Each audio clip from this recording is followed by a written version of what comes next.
So we're going to look at Jubilees chapter 2. Somebody in the chat mentioned Jubilees 2 earlier. So we're going to, and for anybody out there that doesn't accept Jubilees as scripture, I will highly recommend you take it to the Father. I used to not accept this scripture either, but I have like I think 8 chapters left, and there's so many confirmations, like exactly what it says in the Torah. You see it again and again and again in the Book of Jubilees, and it's what's cool about it is you get details that the Book of Genesis, because they refer to it as Little Genesis, but you get some details that you don't get in Genesis, and we're going to see one in a few minutes. So let's jump into it. We're not going to read the whole chapter like we did in Genesis 1. We're going to look at a few of the days. So in verse 1, and the messenger of the presence spoke to Moses according to the word of Yahweh, saying, write the complete history of the creation, how in 6 days Yahweh Elohim finished all his works and all that he had created, and guarded the Sabbath on the 7th day, and set it apart for all ages, and appointed it as a sign for all his works. So here we have the Sabbath being mentioned in the first verse. So there's a confirmation of that. So if you want to read verse 4, brother. Yeah, and on the 2nd day he created the expanse, firmament, in the midst of the waters, and the waters were divided on that day. Half of them went up above, and half of them went down below the expanse, the firmament, in the midst over the face of the whole earth. And this was the only work created on the 2nd day. So this is, I mean, it sounds pretty similar to what we read in Genesis 1.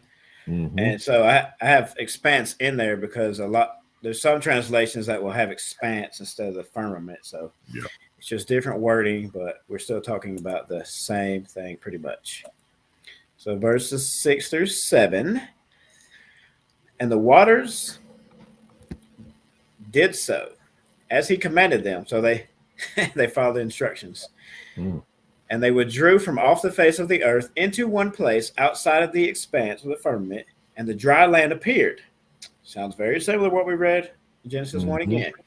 And on that day he created for them all the seas according to their separate gatherings, and all the rivers, and the gatherings of the waters in the mountains, and on all the earth, all the lakes, all the dew of the earth, and the sea which is sown, and all sprouting matters, fruit-bearing trees, and trees of the forest, and the garden of Eden, in Eden, and all plants after their kind. These 4 great works Elohim created on the 3rd day. I don't know if you have anything on that, brother. Yeah, I mean, our brother Eric, who was in the chat earlier, he and I did a little bit of a study in Jubilees months ago, and we kind of looked at I think we did about the first 10 chapters, and we were really interested in how these chapters would match up with Genesis. And I was really shocked to see how much, matching up there was, and then also some potential things that were maybe additional details, that weren't in Genesis. So it's really neat to compare the two, and I would encourage people who haven't done that to do so. I mean, it doesn't take that long to sit down, just get you, old school pad of paper and a pen if that's what you need, and sketch some comparisons out. And I thought it was quite an interesting reading, and I had never read Jubilees before. I mean, that was the first time I'd done it in 48 years of my life. So nice. Have you read it all the way through? I haven't read it word for word all the way through. I think I did all the way through 10, and then I read bits and pieces here and there when I had time, but I would like to go through it again sometime. I did the same with Enoch, first Enoch, that is. I would like to go back all the way through that one as well. Yep. Perhaps the book of Jasher and others. There's many other books, extra biblical books, as some would say, that I haven't even touched yet. So there's plenty. Hopefully I'll be around long enough to read some of those as well. Just a side tidbit, and then we'll get back on topic. Chapter 49 of Jubilees gives some details about the Passover and observant Passover that you don't get in the Torah. So there's a side nugget. And you want to read this one? Oh, I gave you a short one. I just happened to give you the I'm blessed. I'm blessed tonight on short stuff. And on the 4th day, he created the sun and the moon and the stars, and placed them in the expanse, the firmament of the Shamayim, heaven, to give light upon all the earth, and to rule over the day and the night, and divide the light from the darkness. Sounds pretty similar to Genesis. Very similar. Yes, sir. And verses 9 and 10. And Elohim appointed the sun to be a great sign on the earth for days, for Sabbaths, for months, for festivals, and for years, and for jubilees, and for all seasons of the year.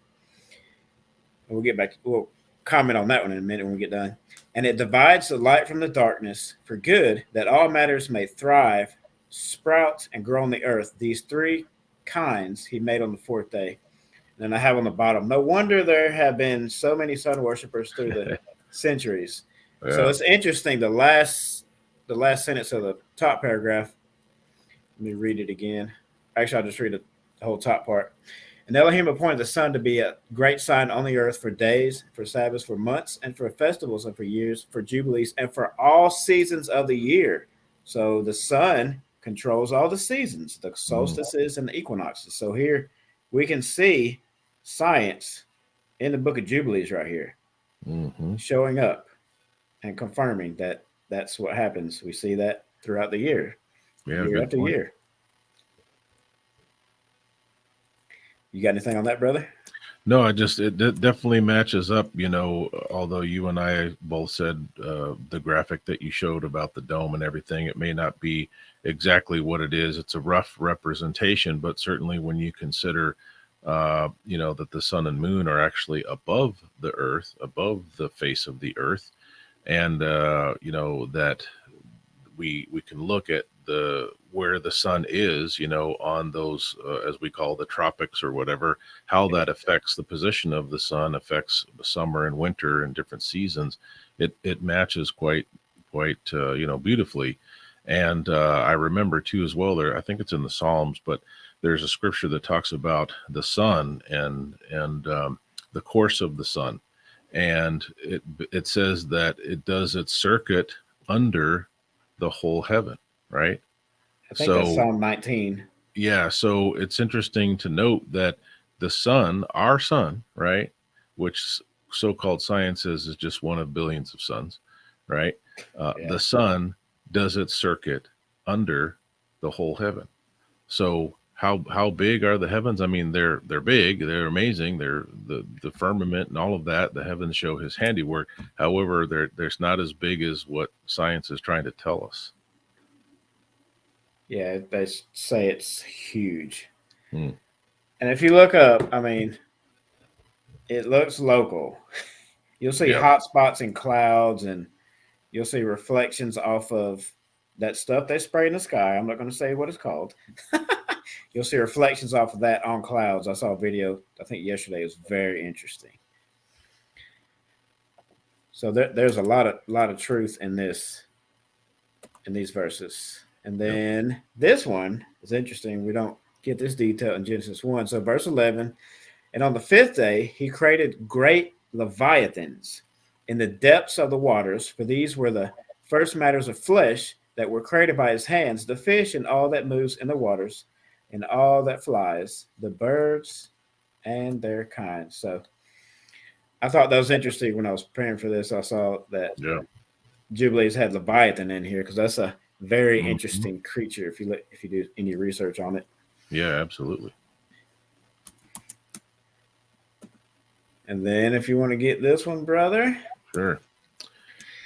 And he finished all his work on the sixth day, all that is in the heaven and on the earth, and in the seas and the abysses, and in the light and in the darkness, and in all.